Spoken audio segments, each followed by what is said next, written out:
हरि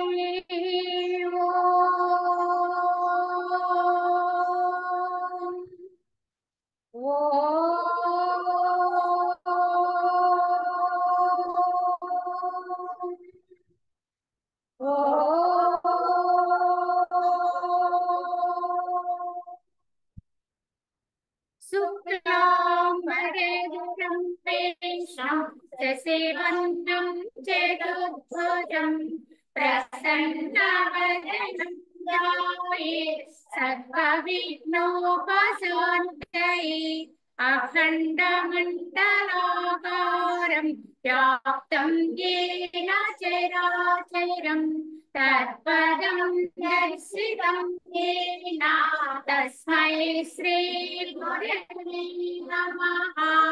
ॐ गुरुर्ब्रह्मा गुरुर्विष्णुः गुरुर्देवो महेश्वरः गुरु साक्षात् परं ब्रह्म तस्मै श्री गुरवे नमः।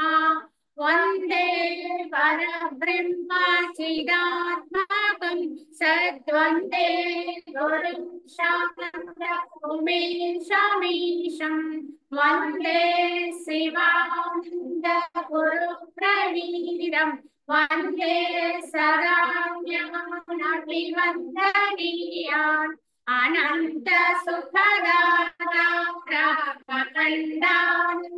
विग्रहं दयालुमति संतुष्टं वन्देऽहं सद्गुरुं रागादिरोगान् सततानुषक्ता न शेषकाय प्रवृतानशेषान् आसक्य मोहारतिदाना यः पूर्वविद्यमायं स्तुतस्मै यः पूर्वविद्याय नमोऽस्तु तस्मै।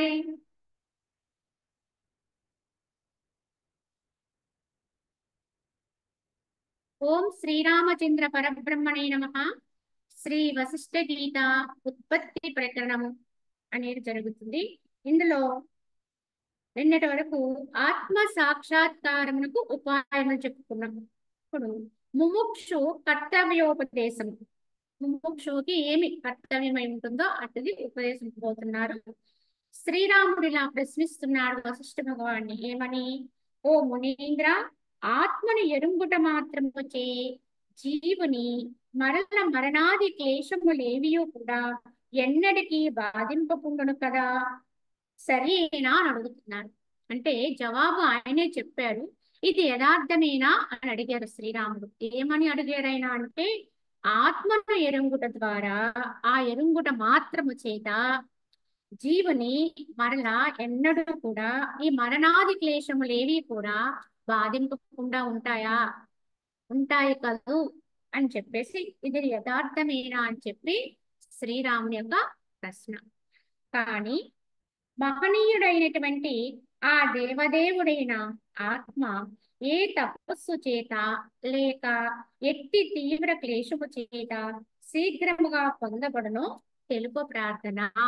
కావున మునీంద్ర, ఏ యొక్క ఆత్మను ఎరుంగుట ద్వారా మరల ఎన్నటికీ కూడా ఈ జనన మరణాది క్లేశాన్ని పొందేటువంటి అవసరం రాదో అటువంటి ఆత్మ భగవాన్ని పొందాలంటే మరి ఏ విధంగా పొందాలి, ఏ విధమైనటువంటి తపస్సు చేత గాని లేదా తీవ్రమైనటువంటి ఏ విధమైన తపనుంటే ప్రయత్నం ఉంటే ఎలా పొందింపబడుతుందో తెలియజేయ ప్రార్థన అని చెప్పేసి శ్రీరాముడు వశిష్ఠ మహాముని అడిగారు. అప్పుడు వశిష్ఠ మహర్షి ఇలా చెప్తున్నారు, ఓ రామచంద్ర, శ్రవణ మననాది ఉత్తమ వివేక రూపముకు స్వకీయ ప్రయత్నము చేతని ఆ ఆత్మదేవుడు ఎరగబడును కానీ తపస్నానాది కర్మల చేత కాదు అన్నారు. ఎందుకంటే మొట్టమొదటిగా సాధకుడు ఎంచుకోవాల్సింది ఏమిటి అంటే ఈ యొక్క శ్రవణ మననాది క్రియలే. కావున ఓ రామ, ఇటువంటి శ్రవణము మననము నిధిధ్యాసనము ఇత్యాది ఉత్తమ వివేక రూపమైనటువంటి స్వకీయ పురుష ప్రయత్నం ఎవరంతట వాళ్ళు ప్రయత్నపూర్వకంగా సాధన చేయాలి. ఈ విధమైన ప్రయత్నం చేతనే ఆ ఆత్మదేవుడు ఎరగబడతాడు కానీ తపస్సుల వల్ల స్నానాది కర్మల వల్ల కాదు అని చెప్పేసి వశిష్ఠుల వారు చెబుతూ, ఓ రామచంద్ర, రాగము, ద్వేషము, తమస్సు, క్రోధము, మదము, మాత్సర్యము వీనిని వర్జింపక తపోదానాదులు గావించుట క్లేశమే కాని వాస్తవ సాధనము కానేరుగా అన్నారు. ఎందుకంటే ఈ యొక్క తపస్సులు దానాలు చేస్తూ ఉంటాం కానీ అవన్నీ చేసినప్పుడు చేస్తూ మనిషి మాత్రం మార్పు చెందకుండా యథాప్రకారమే వర్తిస్తూ ఉంటే ఆ తపోదానాదుల వల్ల ఏమాత్రము ప్రయోజనం ఉండదు అని వశిష్ఠుల వారి యొక్క భావన ఇలా చెప్తున్నారు. ఎందుకంటే ఏదైనా మనం ఒక సాధన చేస్తున్నామంటే దానివల్ల మనలో అంతర్గత మార్పు అనేది రావాలి.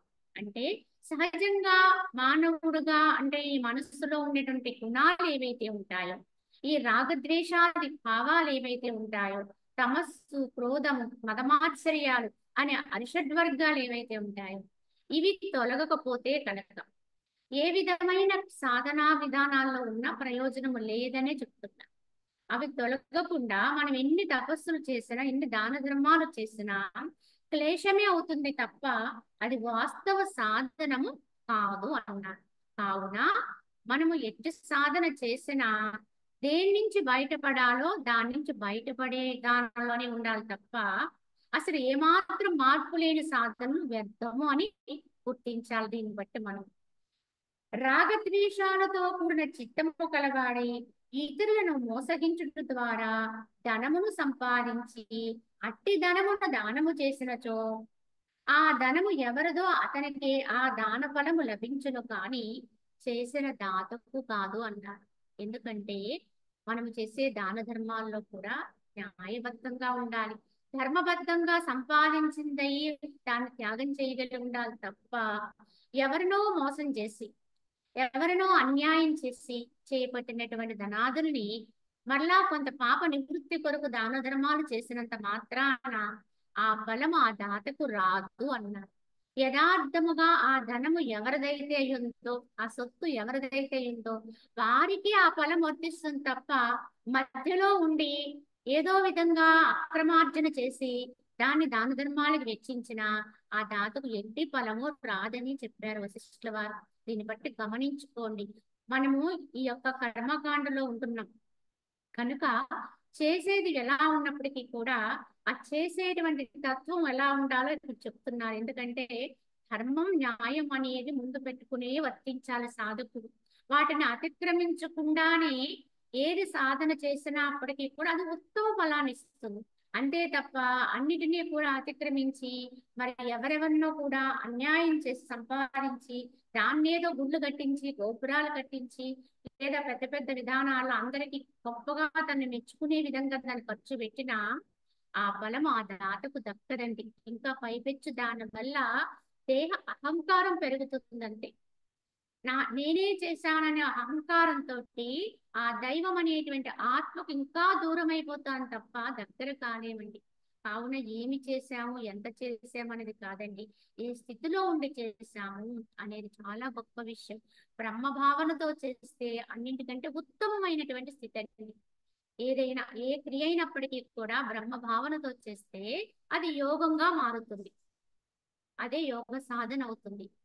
కావున ఈ విధంగా అర్థం చేసుకుని పురుష ప్రయత్నము చే సంసార వ్యాధిని నశింపచేయనిమైనటువంటి ఈ యొక్క సత్శాస్త్ర సజ్జన సాంగత్యములను ముఖ్య ఔషధమును సంపాదించవలేను. అన్నింటికంటే అగ్రమైన పీట ఎవరికేశారంటే సజ్జన సాంగత్యానికి, సత్శాస్త్ర అధ్యయనానికి ఇచ్చారండి. కనుక వశిష్ఠ మహర్షి చెప్పేదంతా కూడా తప్పకుండా ఎవరైనా సరే ఆధ్యాత్మిక సాధనా మార్గంలో ప్రవేశించాలంటే మొట్టమొదటిగా వెతుక్కోవాల్సింది సజ్జన సాంగత్యం, సాధుజన సాంగత్యం. అదే విధముగా సత్శాస్త్ర పఠనము. ఈ రెండింటి వల్లే మనిషిలో మార్పు వస్తుంది. అంతరములో అధ్యయనం అంటే కేవలం చదవటం కదండి, అధ్యయనం చేసుకుంటూ ఉండాలి. అలా చేసుకుంటూ ఉండటం వల్ల ఇది మనకు ఒక ఔషధంలా పనిచేస్తుంది. ఎలా అంటే ఏ రోజైనా సరే మనం చూడండి, ఏదైనా ఒక అనారోగ్యం ఉంటే ఆ అనారోగ్యానికి ప్రతినిత్యము కూడా ఔషధ సేవనం చేయవలసిన అనారోగ్యాలు చాలా ఉన్నాయి. ఏ రోజు కనుక దాన్ని మర్చిపోయామో ఆ రోజే అది చాలా ఉద్రిక్తమైపోతుంది. దానివల్ల అనర్థాలు వచ్చేస్తూ ఉంటాయి. అంతకంటే గొప్ప అనర్థం అండి ఈ యొక్క భవరోగం.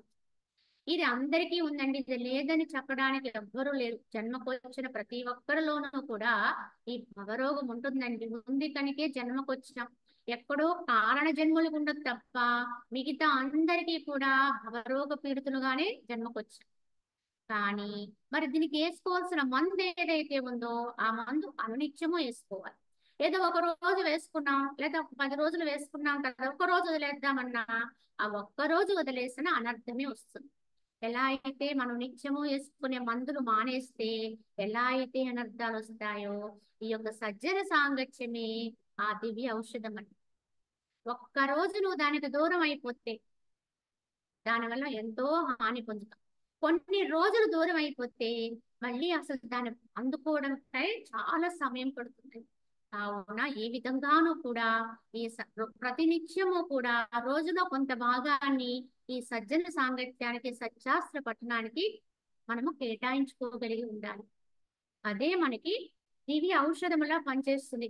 ఎక్కడైనా మనలో ఉన్నటువంటి గుణాలు మళ్ళీ బయటకు ఉద్రిక్తమవుతుంటే వాటిని అణిచి వాటి యొక్క ప్రతాపమిని కూడా భౌతికంలో కనపడకుండా చక్కగా వాటిని నిరోధించుకోగలిగే శక్తిని ఇస్తుందనే మనసుకి ఈ సజ్జన సాంగత్యం.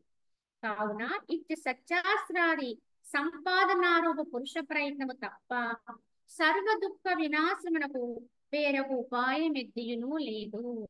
ఈ యొక్క దుఃఖ హరణం అవ్వాలంటే మానవుడు ప్రయత్నంతో పురుష ప్రయత్నముతోటి ఏం సంపాదించాలి? ఈ యొక్క సజ్జన సత్యాస్త్రాది ఈ యొక్క రూప సంపాదన చెయ్యాలండి. అప్పుడే మనకి ఈ సర్వ దుఃఖ వినాశనముకి అదొక హేతు అవుతుంది. ఓ రామా, తేనిచే రాగద్వేషాదులని విషూచి వ్యాధి సంపూర్ణముగా నశించిపోను అట్టి పురుష ప్రయత్నము ఎయ్యది ఆత్మజ్ఞాన సంప్రాప్తికి ఆవశ్యకము. దానిని ఇప్పుడు నీకు వివరిస్తాను విను, వచించదను వినుము అన్నారు. ఏమన్నారు? దేని వల్ల అయితే రాగద్వేషాలు అనేటువంటి విషూచి వ్యాధి సంపూర్ణంగా నశించిపోతుందో, ఈ రాగద్వేషాలు అణిగిపోతాయో, అట్టి పురుష ప్రయత్నం ఏదైతే ఉందో అటువంటి ఆత్మజ్ఞాన సంప్రాప్తికి ఏది ఆవశ్యకమో దాన్ని నేను వివరిస్తాను, జాగ్రత్తగా విను అని చెప్పి వశిష్ఠుల వారిగా చెప్తున్నారు. ఎలా ఏమంటున్నారు? లోకము శాస్త్రములకు విరుద్ధము కాని యథా యథా సంభవమైనటువంటి జీవనోపాయము కలిగి సంతుష్టియుక్తమైనటువంటి మనసుతో కూడుకుని మనుజుడు భోగములందలి అభినివేశమును అంటే ఆసక్తిని పూర్తిగా విడనాడవలను. ముముక్షు ఎలా ఉండాలో చెప్తున్నాను.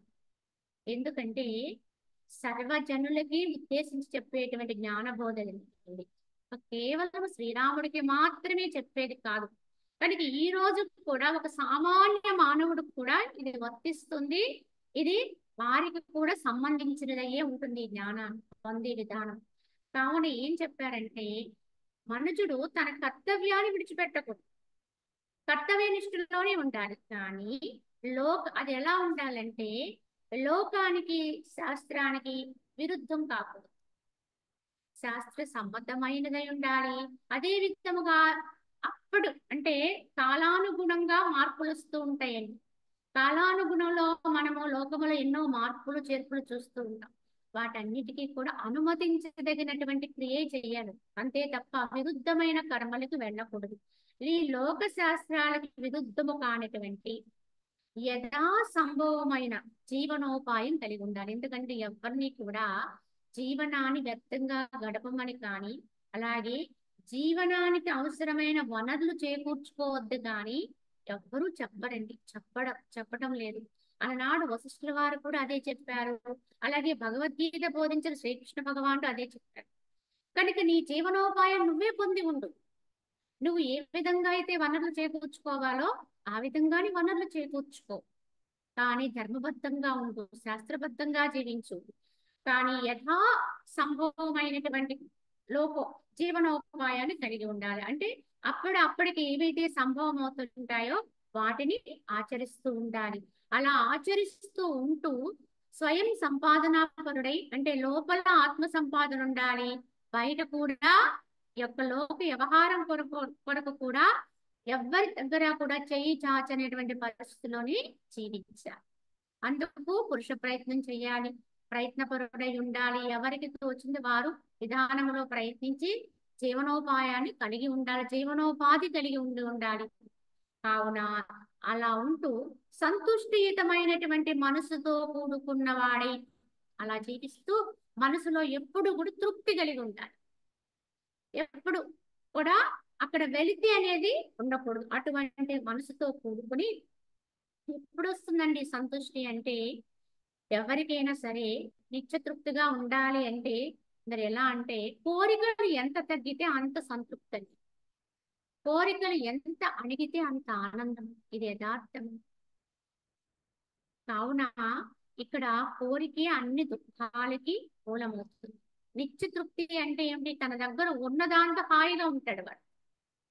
కానీ ఉన్నదానికి ఇంకా కొన్ని రెట్లు కోరుకున్నాం అనుకోండి, అప్పుడేమవుతుంది? ఉన్నది ఇక్కడే ఉంటుంది కానీ దాన్ని కూడా అనుభవించలేదు వాడు. ఆ లేని దానికోసం దుఃఖించడమే సరిపోతుంది. కనుక వాడు ఎలా ఉంటాడు? దుఃఖమయుడుగానే ఉంటాడు. ఎప్పుడు విచారణాపరుడు, విచారంగానే ఉంటాడు. కానీ జ్ఞానం తెలిసిన వాడైతే ఉన్న దాంతో హాయిగా ఉంటాడు. అది కూడా అవసరం లేకపోయినా, అంత మాత్రం లేకపోయినా జీవించగలిగే ధైర్యవంతుడై ఉంటాడు. ఏమి లేకపోయినా సంతృప్తిగా ఉండగలిగేటువంటి ఆత్మస్థైర్యంతో ఉంటాడు. కావున అతనికి ఏమవుతుందంటే భోగములంతటి అభినివేశము అంటే ఆసక్తిని పూర్తిగా విడనాడవలను అంటున్నారు. ఈ సంతృప్తి అనేది ఎప్పుడైతే ఈ భోగలాలసత్వాన్ని విడిచిపెడతాడో వాడికే సిద్ధిస్తుందని. కనుక సంతృప్తి కలిగిన జీవనాన్ని సాగించాలంటే కోరికలు తగ్గడం వల్ల, కోరిక లేకపోవడం వల్ల, ఉన్నదానితో హాయిగా ఉండేవాడికి ఎప్పుడూ ఆనందం. లేని దానికోసం అరులు చాచేవాడికి ఎప్పుడు దుఃఖం. ఆ విధమైన జీవనాన్ని కలిగి ఉండాలి, ఎప్పుడు తృప్తిగా ఉండాలి. ఈ కార్యము అసత్యము అని భయమును వీడి యథాసంభవమైన ప్రయత్నముతోడా స్వయముగా సాధుజన సాంగత్యము సత్శాస్త్ర తత్పరత్వమును ప్రప్రదమున ఆశ్రయించవలి. ఇంకేంటంటే ఇది నా వల్ల కాదు అని విడిచిపెట్టకూడదు. అసంభవము అంటే సంభవం కాదు, ఇది మన వల్ల అవ్వదండి అన్నట్టుగా మనం పక్కకు తోసేస్తూ ఉంటాం. ఏంటి? జన్మ సార్థకత్వానికి ఏవేవి అవసరమో వాటిని మాత్రం పక్కకు నెట్టేస్తూ ఉంటాం. ఇప్పుడు మనం ఉన్న జీవన విధానంలో ఇవన్నీ జరుగుతాయా, నడుస్తుందా, అవుతుందా అని చెప్పి మనకు మనమే ప్రశ్న జవాబులు చెప్పుకుంటూ వాటిని పక్కకు నెట్టేస్తూ ఉంటాం.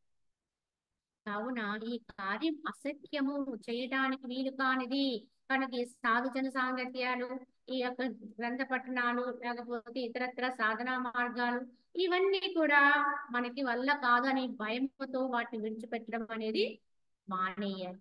కనుక అటువంటి భయంను విడిచిపెట్టి యథా సంభవమైన ప్రయత్నముతోనే, యథా విధానములో ప్రయత్నిస్తూనే స్వయముగానే ప్రయత్నముతోటే ఈ సాధుజన సాంగత్యాన్ని, సత్యాత్ర తత్పరత్వాన్ని తప్పకుండా ఆశ్రయించాలి. ప్రయత్నంతో పొందాలండి. ఇది మన దగ్గరికి రాదండి, మనమే వారి దగ్గరికి వెళ్ళాలి యథార్థం చెప్పాలంటే. కావున మహనీయుల యొక్క సాంగత్యాన్ని కోరి చెయ్యాలండి, వెతుక్కుంటూ పోవాలి. ఇది యథార్థం అండి. మన దాపులు ఉంటే మనంత అదృష్టవంతులు ఉండరు. కానీ ఎక్కడున్నా సరే దానికోసం మనం సమయాన్ని వెచ్చిస్తూ నిరంతరం పాటుపడుతూనే ఉండాలి. అదే విధముగా ప్రాప్తించిన దానితో సంతుష్టుడును, లోక శాస్త్రములందు నిందితమగు దాన్ని ఉపేక్షించువాడును, సాధుజన సాంగత్య సశాస్త్రము తత్పరుడై మెలుగువాడును శీఘ్రముగా ముక్తిని పొందుతాడు. ఎవరు శీఘ్రముగా తప్పకుండా మోక్షాన్ని పొందగలరు అంటే ఎవరైతే ప్రాప్తించిన దానితో తృప్తిని పొందేవాడు. అదే విధముగా లోక శాస్త్రములందు నిందితమైన దాన్ని పక్కకు పెట్టేసేవాడు. ఈ లోకము, శాస్త్రము ఈ రెండింటి చేత ఏదైతే నిందితకరముగా చెప్పబడిందో దాని జోలికి పోకూడదని. శాస్త్రము అంగీకరించలేదు, లోకము 10 మంది అంగీకరించని కర్మ అయితే దాన్ని ఎట్టి పరిస్థితుల్లో ఆచరించకూడదు, పక్కన పెట్టేయవలసింది. అందరికీ అది ఆమోదింపదగినదైతేనే, ధర్మబద్ధమైనదైతేనే దాన్ని మనం ఆచరణలో తీసుకోవాలి. ఈ విధానాన్ని గుర్తు పెట్టుకున్నవాడు, దానితో పాటు ఈ యొక్క సాధు జన సాంగత్యము, సత్శాస్త్ర పఠన తత్పరుడై ఎవరైతే ఉంటారో వాటి వాడికి ముక్తి తథ్యము అన్నారు. ఈ 3 లక్షణాలు ఉన్న వారికి ముక్తి తప్పక లభ్యమవుతుంది. ఒకటి, ఏది దొరికితే ఉన్న దానితో హాయిగా తృప్తిగా ఉంటాడు, ప్రయత్నపరుడై ఉంటాడు, వాడేమి సోమర్తనంతో ఉండడు, ప్రయత్నం చేస్తాడు, ఏది సంభవిస్తే దాన్ని అనుభవిస్తూ తృప్తిగా జీవిస్తాడు, తన పట్ల తాను తృప్తి కలిగి ఉంటాడండి. అటువంటి జీవన విధానాన్ని కలిగి ఉంటాడు. అదే విధంగా లోక శాస్త్రాల విరుద్ధం కాని పనులే చేస్తాడు, వాటి విరుద్ధమైన పనుల జోలికి పోడు.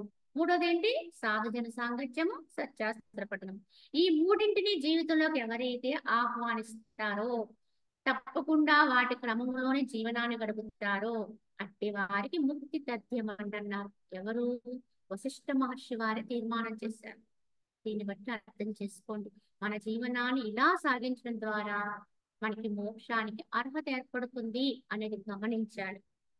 అదే విధముగా విచారణ చేయి ఆత్మతత్వమును ఎరింగిన మహాబుద్ధిశాలికి బ్రహ్మ విష్ణు మహేశ్వర ఇంద్రాది దేవతలు కూడా కనికరము చూపబడదగిన వారవుతారు అన్నారు. ఇది ఎంత గొప్ప పదవో చెప్పారండి ఇక్కడ. ఎవరైతే విచారణా బలంతో, విచక్షణతోటి, ఈ యొక్క జ్ఞాన ప్రబోధంతో తమలో తామయున్న ఆత్మని ఉద్ధరించుకుంటారో, తమ ఆత్మని తామే ఉద్ధరించుకోవాలి. ఈ ఆత్మతత్వమును బాగుగా అవగాహన చేసుకుంటారు. ఎరింగిన వారంటే అనుభూతి చెందుతూ ఉంటారో ఆత్మని. అటువంటి మహాబుద్ధిశాలికి బ్రహ్మ విష్ణు మహేశ్వరులు, ఇతరత్ర దేవతలు, దేవేంద్రాల దేవతలు కూడా వీరికంటే తక్కువ వారని చెప్పారండి. అంటే అటువంటి వారిని కూడా ఇటువంటి వారు కనికరము చూపబడిన వారవుతారు అన్నారు. అంటే మోక్షానికి ఇంకా వారు చేరువలోనే ఉన్నారన్నట్టుగా ఉంటుందండి దేవతల యొక్క జన్మలు కూడా. అంటే పూర్తి మోక్షము కాదండి, ఇంకా ఆకృతి కలిగి రూపాలు ధరించి దేవతామూర్తులుగా పూజింపబడు వారు కూడా ఇంకొక అడుగు ముందుకేస్తే తప్ప ఆత్మ సాక్షాత్కారం అవ్వదండి. కానీ మనము ఆ దేవతామూర్తుల్ని పూజించి సరిపెట్టుకుంటున్నాం. కానీ ఎవరైతే మరి ఇక్కడుండగానే ఆత్మ విచారణ బలాన్ని పెంపొందించుకుని వాస్తవముగా తాము ఏదైతే అయి ఉన్నారో అంటే ఆత్మానుసంధాన పరులైపోతారనుకోండి, ఆత్మతో ఏకత్వాన్ని అందుకుంటారనుకోండి, అదే తామైపోతారనుకోండి, అప్పుడు విశ్వమంతా తామే అవ్వగలుగుతారు. కనుక ఆ విశ్వం అంతర్భూతంలో ఉన్నటువంటి అన్ని లోకాలకి అధిపతులైన దేవతామూర్తులు కూడా ఆ ఆత్మలోని వారి. కావున అటువంటి దేవతామూర్తుల యొక్క స్థానాలు కూడా ఆత్మస్థానం ముందు తక్కువేనండి, ఇది గమనించండి. కనుక అటువంటి దేవతామూర్తులు కూడా ఇటు వారి చేత కనికరము చూపబడి వారవుతారు అన్నారు. అంటే ఇంకా గొప్ప స్థితి అండి ఆత్మస్థితి. దేవతామూర్తుల యొక్క స్థానాల కంటే కూడా, ఆ జన్మల్ని కోరుకోవడం కంటే కూడా ఆత్మస్థితే గొప్పదండి. నామరూపరహితంగా ఉండేటువంటి సత్యతత్వం ఏదైతే ఉందో, దాని అనుసంధానం ఏదైతే ఉందో అదే అన్నిటికీ మూలమండి. కనుక అదే చాలా గొప్పది. దీన్ని బట్టి అర్థం చేసుకోండి, ఆ లోకాలు ఈ లోకాలు కాదు కదా, ఏ లోకానికి పోయినా ఆత్మ కంటే చాలా అల్పాతి అల్పము. ఎందుకంటే ఆ లోకాల అధిపతులే ఆత్మ తత్వం ముందు ఇంకా తక్కువ అని చెప్తున్నారు. కావున ఈ విధంగా గమనించుకుని అన్నింటికంటే ఉత్తమోత్తమైనటువంటి ఆత్మ పదవిని పొందటానికే ప్రయత్నించాలండి. విచారణ పరుడైనటువంటి యుక్తి కలిగిన మానవుడైతే ఈ విచారణ చేత ఆత్మ తత్వమును ఎరింగిన మహాబుద్ధిశాలికి ఈ యొక్క దేవతలు కూడా కనికరము చూపబడిన వారు అవుతారు అని చెబుతూ, లోకమున 10 మంది పెద్దలు అనగా శృతి స్మృతి ప్రోక్తములకు సదాచారములందు తత్పరులైనటువంటి సజ్జనులు ఎవరిని సాధువని పేర్కొంటారో అట్టి ఉత్తమ జ్ఞాన వైరాగ్యాది గుణములతో కూడిన మహాత్ముడే సాధువు అనబడతాడు. అట్టి వాణ్ణి ప్రయత్నపూర్వకంగా ఆశ్రయించాలి. ఎందుకంటే ఎన్నో మార్లు చెప్తున్నారండి, సాధన చెయ్యాలనుకుంటే ముముక్షువుగా నువ్వు మారితే తప్పకుండా నువ్వు మొట్టమొదట వేయాల్సిన అడుగేమిటి? సజ్జన సాంగత్యం. సాధుజన మహాత్ముల్ని కోరి వారి యొక్క ఆశ్రయంలోకి వెళ్ళాలి అని చెప్తున్నారు. అయితే ఇంతకీ ఎవరిని ఆశ్రయించాలండి? ఎటువంటి వారిని సాధుజనులుగా గుర్తించాలి? వారి యొక్క ఆశ్రయత్వాన్ని పొందాలి అనేది కూడా ముముక్షుకు తెలియాలండి. మరి ఎవరు సత్పురుషులో తెలియాలి. కావున ఎలా మనం వాళ్ళని నిర్ణయం చేసుకోవడం? ఎవరిని ఆశ్రయించాలని మనం ఎలా నిర్ధారణకు రావడం అంటే, దానికి విధానం ఏంటంటే, లోకమున 10 మంది పెద్దలు అనగా 10 మంది పెద్దలు మెచ్చితే వారి జీవనము ఎలా ఉన్నట్టు? చాలా సత్ప్రయాణం అంటే ఏంటి? వాళ్ళు మంచి మార్గంలో ఉన్నారు అని నిర్ధారణ చేసుకోవాలి. కనుక లోకమున 10 మంది పెద్దలు అనగా శృతి ప్రోక్తములకు సదాచారములందు తత్పరులకు సజ్జనులు అన్నారు ఇక్కడ. అంటే జ్ఞాని అన్నాం కదా అని చెప్పేసి, సాధు మహాత్ముడు అన్నారు కదా, జ్ఞానంతో ఉంటాడు కదా అని చెప్పేసి అన్నిటినీ అధిగమించి నడవడిక కలిగి ఉండడండి. ఎప్పుడూ కూడా శాస్త్రానికి లోబడి ఉంటాడు. మహనీయ తత్వానికి లోబడి ఉంటాడు. శృతి వాక్యాలు ఏమైతే చెప్తున్నాయో, ఆ శృతి ప్రోక్తమైన విధానాలు ఏమైతే ఉన్నాయో వాటన్నిటినీ కూడా అనుసరిస్తూనే ఉంటాడు. వాటన్నింటి యొక్క విధి విధానాల్లోనే నడుచుకుంటాడండి. జీవన విధానం అంతా కూడా అలానే గడుస్తుంది. సదాచార సంపన్నుడై ఉంటాడు. కనుక ఎవరినైతే స్మృతి ప్రోక్తములకు సదాచారములందు తత్పరులైన సజ్జనులు ఎవరిని సాధువని పేర్కొంటారో, అంటే ఆ విధంగా స్మృతులందు సదాచార తత్పరులైన సజ్జనులు ఎవరినో ఒకరి యొక్క విధానం తృప్తి పడతారు. వీడు సాధువు, వీడు మంచి విధానం నడవడిక కలిగి ఉన్నాడు, వీడు సదాచారవంతుడు అని ఆ పెద్దల చేత ఆశీర్వదింపబడదగిన వాడు అవ్వాలి వాడు. అలాగే అట్టి ఉత్తమ జ్ఞాన వైరాగ్యాది గుణములతో కూడిన మహాత్ముడే. ఆ విధముగా ఎవడైతే ఉత్తమమైన జ్ఞానముతోటి వైరాగ్యంతో శోభిస్తూ ఉంటాడో వాడిని సాధువు అంటారు. అటువంటి వారిని ఆశ్రయించాలండి సాధకుడు. ఈ లక్షణాలు ఎవరిలో ఉన్నాయో గుర్తించి గమనించి వాళ్ళు ఎప్పుడూ కూడా విధి విధానాలను సక్రమంగా పాటిస్తున్నారా లేదా. ఎందుకంటే నేనేదో పొందుతున్నాను, నాకేదో వచ్చేసింది, నేనేదో జ్ఞానులు మనం చెబుతూ విధి విధానాల్లో తప్పటడుగులు వేస్తున్నాం అనుకోండి, లోక వ్యవహారములు ఎందు మరి ఉండవలసిన రీతిలో కాకుండా వేరే రకంగా వ్యవహారాలతో ఉంటూ ఉంటారు అనుకోండి.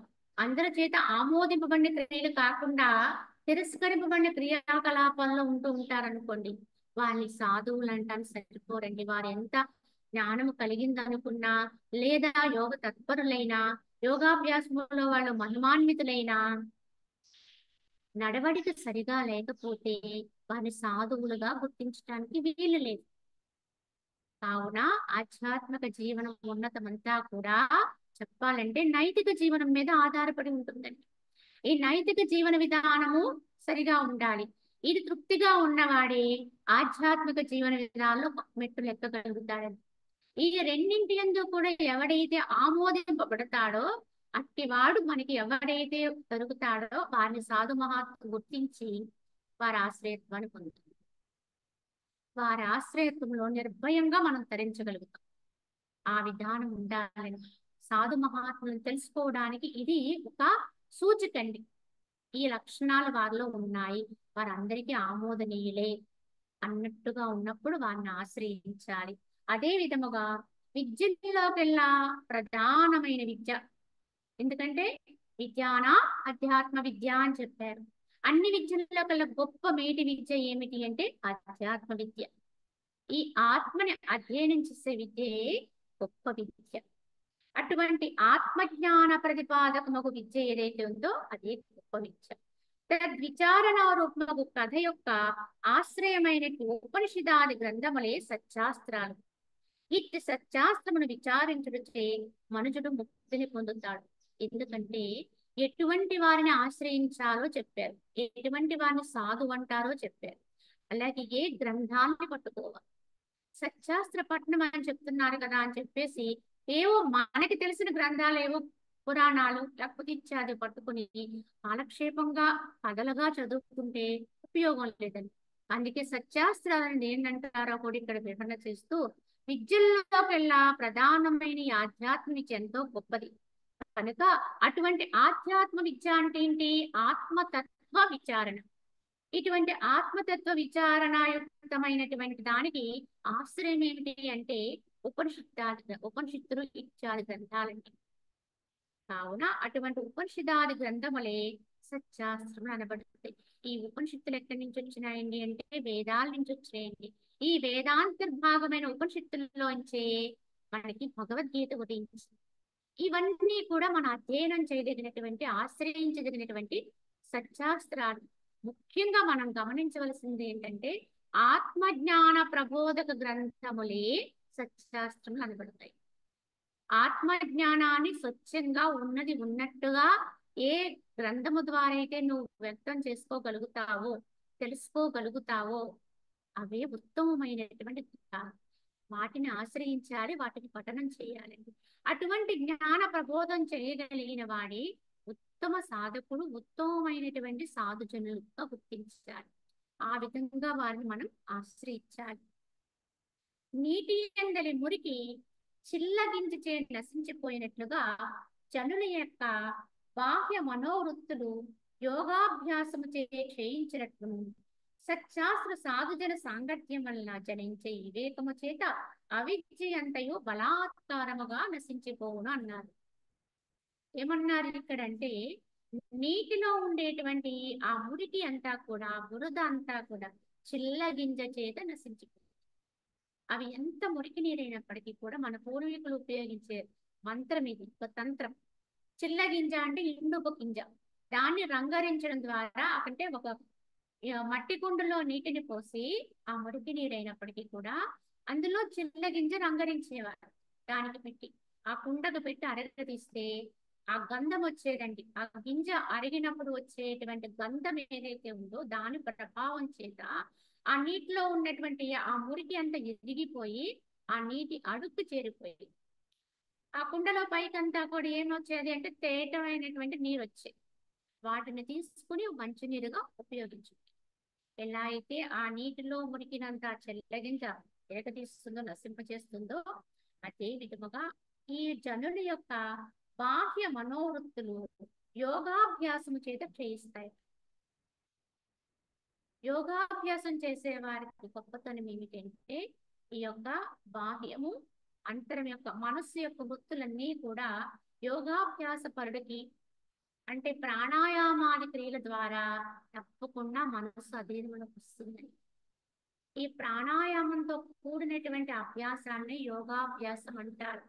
కావున ఈ యొక్క శ్వాసని గమనించుకుంటూ చేయబడే అభ్యాసం ఏదైతే ఉందో దాన్ని యోగాభ్యాసం అన్నారు. ఈ విధముగా చేయటం ద్వారా మనసు యొక్క బాహ్యమైన వృత్తులు, అంతర్వృత్తులు కూడా శమిస్తాయి.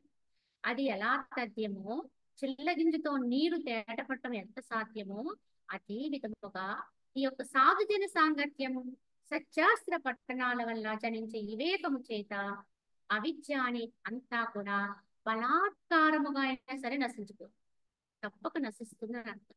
ఎవరైతే వీటి ఆశ్రయత్వంలోకి వస్తారో, మహనీయుల ఆశ్రయత్వంలోకి వస్తారో, వారి ప్రబోధాల యొక్క ప్రభావం వల్ల ఆ వివేకం మేల్కోవడం ద్వారా వారి లోపల ఉండేటువంటి అవిద్య అంతా కూడా బలాత్కారముగా అయినా సరే నశించిపోతుంది అన్నారు. అంటే ఇష్టపడకపోయినా సరే సాధుజన సాంగత్యం చేస్తూనే ఉండాలి.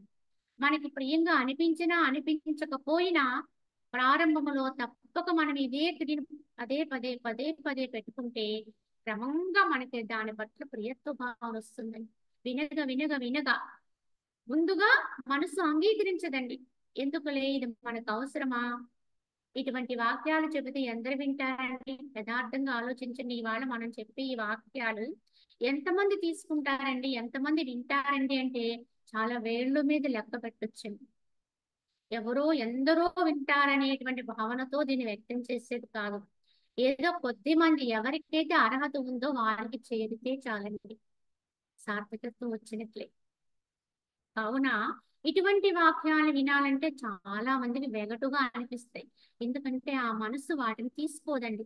ఆ మనసుకి గతంలో ఉండేటువంటి అలవాట్ల వల్ల అది పాత విధానంలో ఉంటుంది. ఆ సంభాషణకు అలవాటు పడి ఉంటుంది, ఆ విధానానికి అలవాటు పడి ఉంటుంది.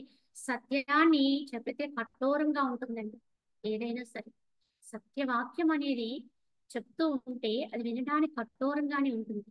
కానీ కఠోరం అయినా సరే సత్యమైనదే చెప్పాలి. అది ఎంతో మనోహరంగా ఉండకపోవచ్చు, రమణీయంగా అనిపించకపోవచ్చు, ఎందుకంటే వాటిల్లో ఏమీ కూడా ఆకర్షణ లేకపోవచ్చు. సత్యాన్ని చెప్పే విధానంలో కానీ, సత్యాన్ని వ్యక్తం చేసే విధానంలో కానీ అది ఆకర్షణకు అతీతమైనది. అది అర్థం కావాలంటే వాడు కూడా ఇంచుమించుగా ఆ స్థితిలో కొంతలో కొంత వాడికి శ్రద్ధ ఉంటేనే దాన్ని తీసుకోగలుగుతాడు.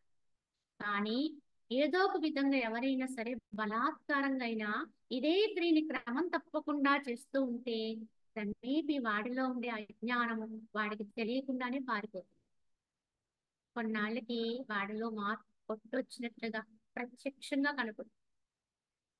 అదే సాధుజనుల యొక్క గొప్పతనం, మహనీయుల యొక్క సాంగత్యంలోని గొప్పతనం అని ఈ విధంగా మనకి ఈ సత్యాస్త్ర పట్టణం సాధుజన సాంగత్యం గురించి వశిష్ఠ మహర్షి చెబుతూ పరమాత్మ యొక్క స్థానము స్వరూపం చెబుతున్నారు. ఇంతకీ ఈ యొక్క విచారణ బలం పెంపొందించుకుంటూ ఉండాలి. ఇంతకీ దేన్ని గురించి విచారణ చేయాలి అంటే ఆత్మ యొక్క విచారణ చేయాలి. ఇంతకీ ఆత్మ అనేది ఎక్కడుంటుంది, దాని స్వరూపం ఎలా ఉంటుంది అనేది తెలిస్తే కదా విచారణ చేసేది. మనం దేని గురించి అయితే ఇప్పుడు పరిశోధన చేస్తున్నామో ముందు అది అసలు ఎక్కడుంటుందో ఎలా ఉంటుందో తెలియాలి. కనుకని ఇప్పుడు అదే ప్రారంభం చేస్తున్నారు. శ్రీరాముడు కూడా ఇక్కడ ప్రశ్నిస్తూ ఏమంటున్నారు, మహాత్మ ఎవరిని తెలుసుకుంటే జీవుడు బంధవిముక్తుడవుతాడో అట్టి ఏ దేవుని గురించి పూర్వము తాము సెలవిచ్చితరో అతడు ఎచ్చట ఉన్నాడు అతన్ని నేను ఎట్లు పొందగలను. మీరు ఇప్పటివరకు ఒక దేవుడి గురించి చెప్తున్నారు కదా, ఆయనే ఆత్మదేవుడు. ఇక్కడికి ఈ ఆత్మదేవుడు ఎక్కడుంటాడండి, ఎలా ఉంటాడు, నేను ఎలా పొందాలి అని శ్రీరాముడు అడుగుతున్నాడు. దానికి వశిష్ఠుల వారు ఏం సమాధానం చెప్తారో చూద్దాం. వశిష్ఠుల వారంటే శ్రీ వశిష్ఠ ఉవాచ, నేను చెప్పిన ఆత్మదేవుడు దూరమున లేడు. అతడు శరీరముని చిన్మాతృ రూపమున ప్రసిద్ధికెక్కి సదా వెలియుచున్నాడు. కావున ఓ రామ, నేను చెప్పానే ఆత్మదేవుడు గురించి ఇప్పటి వరకు ఈ గ్రంథమంతా మాట్లాడుకునే దేవుడు ఎవరు, ఆత్మదేవుడేనండి. కావున ఆ ఆత్మదేవుడు ఎక్కడుంటాడంటే దూరమున లేడు. ఈ యొక్క శరీరమని చిన్మాత్ర రూపుడుగా ఆత్మతత్వంతో చిన్మాత్రం ఆ చిత్తు యందు కనుక ఆ చిత్తు ఏదైతే ఉందో అదే చిదాకాశం అండి. కనుక ఈ భూమధ్య స్థానం ఉండేటువంటి స్థానాన్ని చిదాకాశం, కావున కూటస్థము అంటారు. ఆ విధంగా ఉన్నటువంటి వాడి చిన్మాతృ రూపం ప్రసిద్ధికి సదా వెలియుచున్నాడు అంటే ఎప్పుడు ఉంటాడు, సర్వత్రా ఉంటాడు. కావున ఎక్కడున్నాడు, ఈ దేహంలో ఉన్నాడు.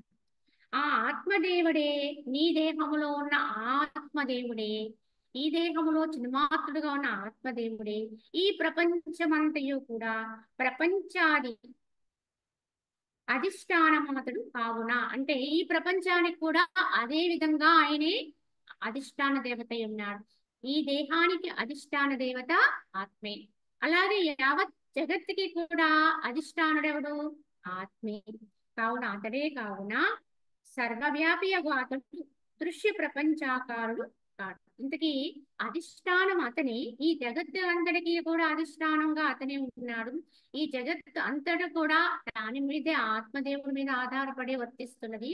ఈ జగత్తులో అంతా కూడా వ్యాపకమైనది కూడా ఆ ఆత్మదేవుడు.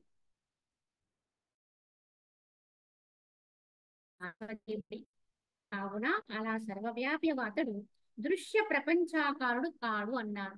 కానీ ఇంతగా ఉన్నటువంటి ఆత్మదేవుడు దృశ్యం మాత్రం కాదు, కనిపించేటువంటి రూపం మాత్రం కాదు అన్నారు.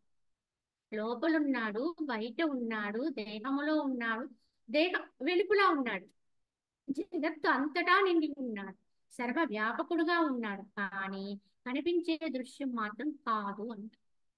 ఈ కంటితో చూడబడే దృశ్యం మాత్రం కాదు. దృగ్రూపుడకు ఆ పరమాత్మ ఒక్కడే ఇట స్థితి కలిగి ఉన్నాడు. ఆ సత్యరూపుడకు దృగ్రూప ఆత్మ దృశ్యాకారం ఎన్నటికీ కాడు అన్నారు.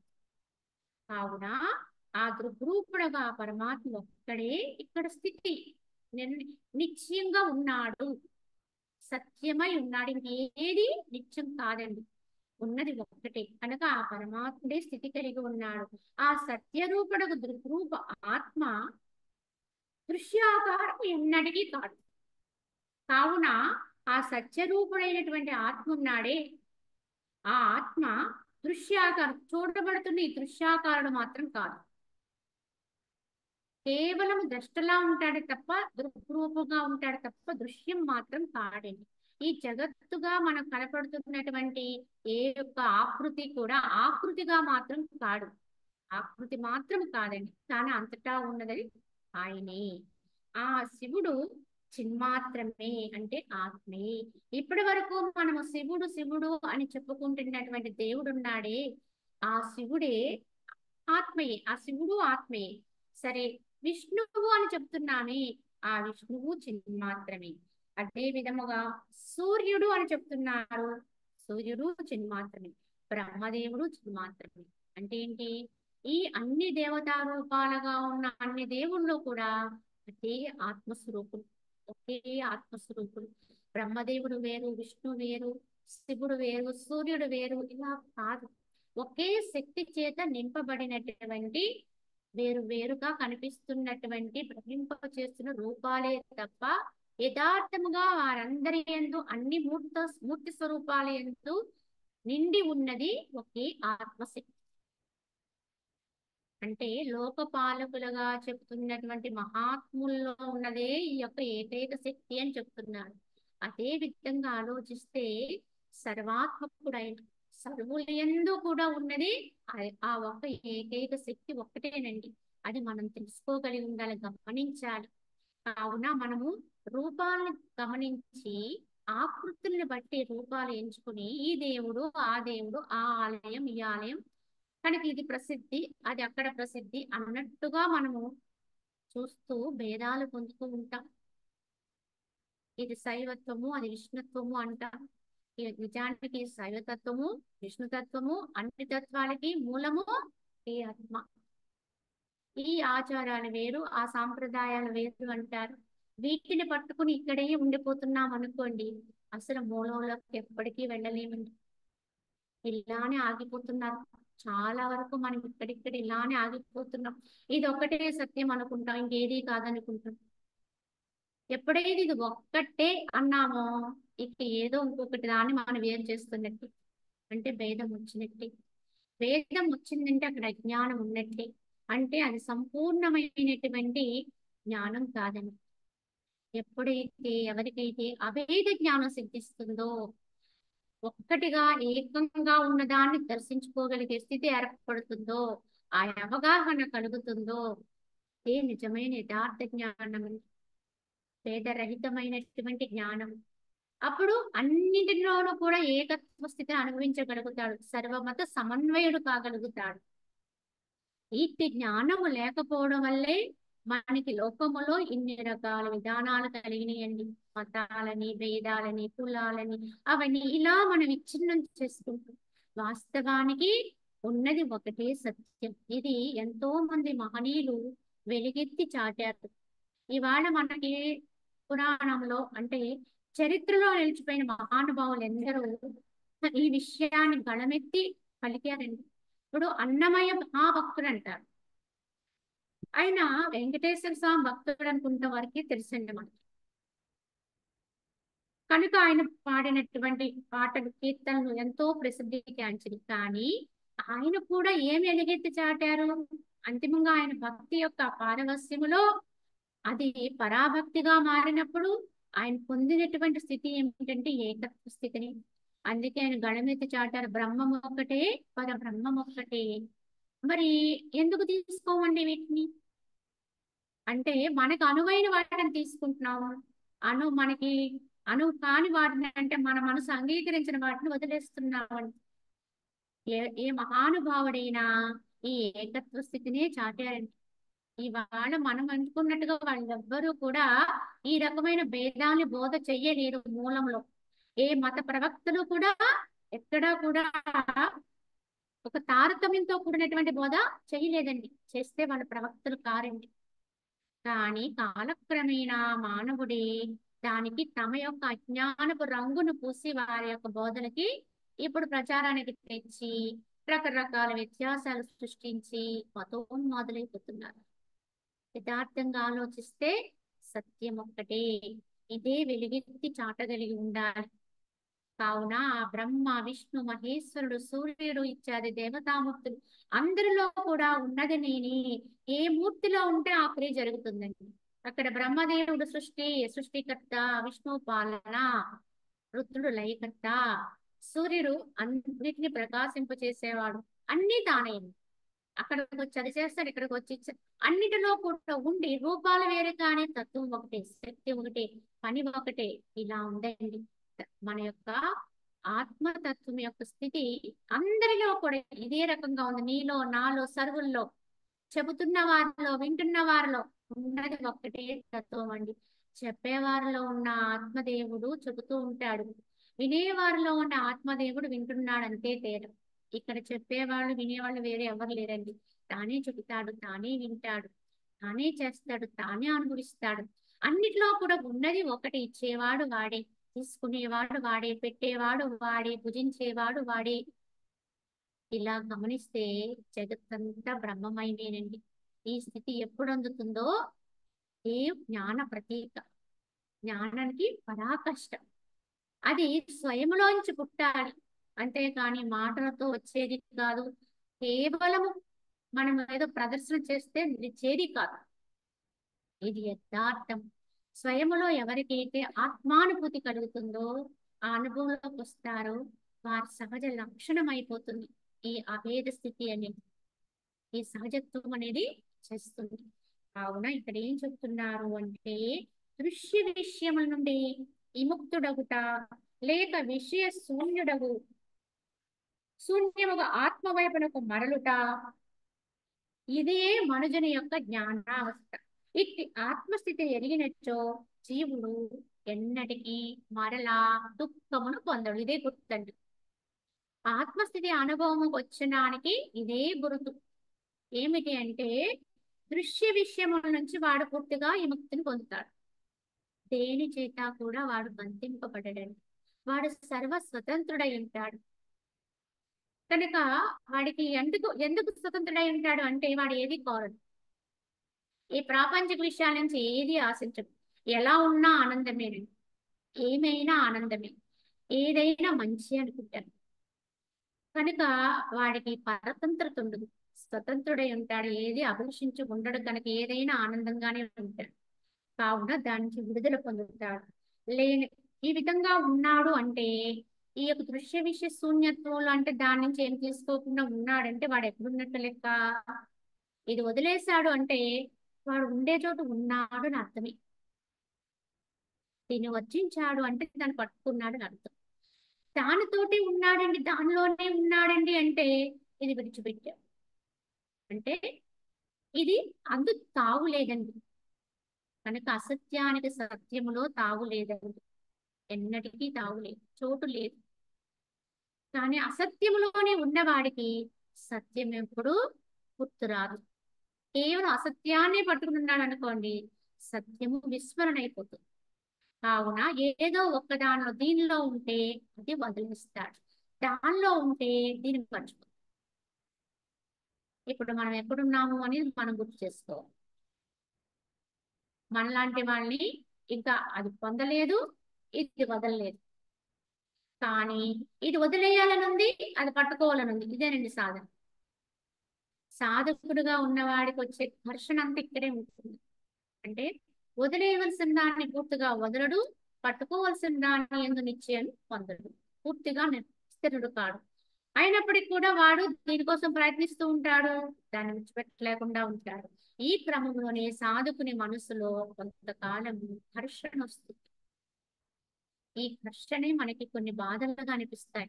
ఎందుకు వచ్చింది, దీన్ని వదిలేస్తే హాయి అనిపిస్తుంది ఒక్కొక్కసారి. ఈ సాధనను పట్టుకుని ఇంత నియమంగా, ఇంత విధానంలో, ఇంత ధర్మబద్ధంగా నిలబడే బదులు దాన్ని పక్కకు నెట్టేసుకుని మనం యథేచ్ఛగా బతికేయచ్చు కదా అనుకుంటాం. కానీ ఒక్కసారి వదిలేస్తే మళ్ళీ ఎప్పటికీ దొరకదండి. కావున ప్రారంభంలో ఈ విధంగా మనలో కొంత సంఘర్షణ ఉన్నా ఎట్టి పరిస్థితుల్లో కూడా సత్యాన్ని వదలకూడదు. అది ఉన్నతమైన మార్గం కనుక అటువైపే నడవాలి. అడుగు వేయడానికి కష్టమైతే అక్కడైనా నిలబడిపోవాలి, లేదా ఒక అడుగు వేసి ముందుకన్నా వెళ్ళాలి. అంతేగాని వెనకడుగు మాత్రం వేయకూడదు సాధకుడు. కావున ఈ విధంగా మనం తెలుసుకుంటే మనుషుని యొక్క జ్ఞానావస్థ ఏంటంటే ఎప్పుడైతే విషయాలను విస్మరణ వస్తుందో ఆత్మస్థితి ఎందు నిశ్చలత్వం వస్తుంది. ఇదే జ్ఞానికి మనుషుని యొక్క జ్ఞానావస్థ. అట్టి ఆత్మస్థితి ఎరిగినచో జీవుడు ఇక మరలా దుఃఖాన్ని పొందడండి. ఆత్మయందు ఎప్పుడైతే నిశ్చయ స్థితి వచ్చేస్తుందో వాడి గుర్తు ఏంటి? వాడు ఎప్పుడు దుఃఖింపడు, ఇంక మరలా ఎప్పుడు దుఃఖాలు పాల్పడడు. ఆ పరమాత్మ సాక్షాత్కరింపబడ ఇక జీవుని అజ్ఞాన హృదయ గ్రంథులన్నీ కూడా పటాపంచలైపోతాయి. సంశయములన్నీ కూడా క్షయించిపోతాయి. కర్మలన్నీ కూడా వినాశనం అయిపోతాయి అన్నారు. ఎప్పుడైతే ఆత్మ సాక్షాత్కారం అవుతుందో, ఆత్మ సాక్షాత్కారం అంటే ఏమిటి? తనకు తానుగా తన సహజత్వంలోకి తానుగా అయిపోవడమే, తన్ని తాను తెలుసుకోవడమే. కనుక ఆత్మని ఆత్మగా అనుభవించడమే, ఇక వేరే ఏమీ లేదండి. ఇదే ఆత్మ సాక్షాత్కారం, ఉన్నది ఉన్నట్టుగా ఉండడమే. ఈ విధమైన స్థితి ఎప్పుడైతే ఎవరిలో అయితే ఆవిర్భవిస్తుందో, సాక్షాత్కరిస్తుందో ఇక జీవని యొక్క అజ్ఞాన హృదయ గ్రంథులన్నీ కూడా పంచలైపోతాయి. వెలుగొస్తే ఎలా అయితే సూర్యోదయం అయితే చీకట్లకి తావు లేదండి, అవన్నీ క్రమంగా లీనమైపోతాయి ఆ వెలుగులు. అదే విధంగా ఈ తమస్సంతా కూడా పటాపంచలైపోతుంది. అక్కడ ఇక అక్కడ సందేహాలకు కూడా తావు లేదండి, సంశయానికి. అప్పటి వరకు మాత్రం కొన్ని సందేహాలు ఉంటాయి. ఇదేనా నిజంగా ఆత్మోదయం అంటే? ఇదేనా లేకపోతే ఇంకేదన్నా ఉందా? ఈ అనుభవమేనా లేకపోతే ఇంకోటి ఉందా? లేదా అదా ఇదా లేకపోతే అక్కడికి వెళితే వస్తుందేమో, ఇక్కడికి వెళితే ఇంకొకటేమో అనేటువంటి సందేహాలు వస్తాయి, గజిబిజి ఉంటుంది. కానీ యథార్థమైన అనుభవం ఎప్పుడైతే వస్తుందో వారికి గుర్తు సందేహ నివృత్తి. ఇక వాడిని ప్రశ్నించడానికి ప్రశ్న మిగలదండి. తేట తెల్లం అయిపోయింది, స్వచ్ఛంగా అక్కడ వెలుగు వచ్చేసింది. చక్కగా ఉన్నది ఉన్నట్టుగా ప్రస్ఫుటంగా వాడు చూడగలుగుతున్నాడు ప్రత్యక్షంగా. ఇంక అప్పుడు ఎవరిని అడుగుతాడండి? ఇది అదేనా అది ఇదేనా అని అడగవలసిన అవసరం ఉందా? అడగవలసిన అవసరమే లేదు. ఎప్పుడు అడుగుతామండి? ఇంకా మనకి దాని గురించి పూర్తిగా అవగాహన రానప్పుడు. అప్పుడు మనము తేటతెల్లం కానప్పుడు మనం పక్క వాళ్ళనో లేకపోతే ఇంకో ముందు పొందిన వాళ్ళనో నాకు అనిపించింది, నాకు వినిపించింది, ఇది కరెక్టేనా, అది నిజమేనా, అవునా కాదా అని సందేహాలు వస్తాయి. కానీ స్వయముగా ఎవరికైతే అనుభవం అవుతుందో వారు అడగడానికి ప్రశ్న మిగలదు. వారు సకల సందేహ నివృత్తిని పొందుతారు. అదే విధముగా కర్మలన్నీ వినాశనం అయిపోతాయి అని చెప్పారు. జ్ఞానాగ్ని దగ్ధ కర్మ అని అన్నారు. అంటే గతములో అతను తెలుసో తెలియకో చేసిన కర్మలు ఉంటాయి, వాటి ఫలాల్ని సాధారణంగా తప్పకుండా అనుభవించాలి ఎవరమైనా. కానీ ఎక్కడైతే జ్ఞానం ఉద్భవించిందో మా మహనీయులు కూడా ఆ కర్మ ఫలాన్ని అనుభవించినట్టుగా బయట లోకాలకైతే కనిపిస్తుంది, కానీ వారేం అనుభవించరు. వారికి ఏమి ఆ యొక్క కర్మలు చేరవండి, వారి దగ్గరికి కూడా పోలేవు ఆ కర్మ ఫలాలు. అవి దుఃఖాలైనా భోగాలైనా ఏవైనప్పటికీ కూడా. కనుక ఆ కర్మలన్నీ కూడా దగ్ధమైపోతాయి. ఇంకా చెప్పాలంటే ఒకవేళ వారి ద్వారా చేసినటువంటి దుష్కర్మ క్రియలు ఉన్నప్పటికీ కూడా ఎవరిలో అయితే ఈ జ్ఞానం అనే అగ్ని రగులుకొల్పబడిందో, జ్ఞానము చేత ఆత్మదేవుని యొక్క స్థితిలోకి వెళ్ళిపోతారో వారికి కర్మలు కూడా ఏం చేయలేవు. అందరిలో ఉన్నది నేనే, అన్నిటిలో ఉన్నది నేనే, కర్మలో ఉన్నది నేనే, కర్మ దేవతల్లో ఉన్నది నేనే. కనుక నాకు పట్టిన గ్రహాల్లో ఉన్నది నేనే. కనుక ఏ గ్రహం ఏమి చేస్తుందో అనే భయం లేదు. ఎందుకంటే ఆ గ్రహాల రూపంగా ఉన్నది కూడా నేనే. చూడండి, మనకి లోకములో అన్ని గ్రహాల కంటే ఎక్కువ భయపడతాం శని గ్రహం అని. ఈ శనీశ్వరుడు మనల్ని ఏం చేస్తాడో అనే ఒక భయం చేత మనం ఏవేవో క్రియాకలాపాలు పొందుతూ ఉంటాం, చేస్తూ ఉంటాం, దాన ధర్మాలు చేస్తూ ఉంటాం, ఇంకా ఏవేవో కర్మ అంటే ఈ ఉపాసనా క్రియలు కానీ యజ్ఞ యాగాదులు కానీ ఇలా వాటి నివృత్తి కొరకు చేసుకుంటూ ఉంటాం, మంచిదే. కానీ ఇదంతా ఎంతవరకు అండి అంటే కొంతవరకు ఉపశమనం మాత్రమేనండి. పూర్తిగా నీపై ప్రభావం చూపించగలిగే విధానంలో ఉన్నటువంటి గ్రహశాంతిని ఎవరూ చేయలేరు, ఎవరి వల్ల కాదు. అవి ఎలా జరగాలో అలా జరిగిపోతూ ఉంటాయి.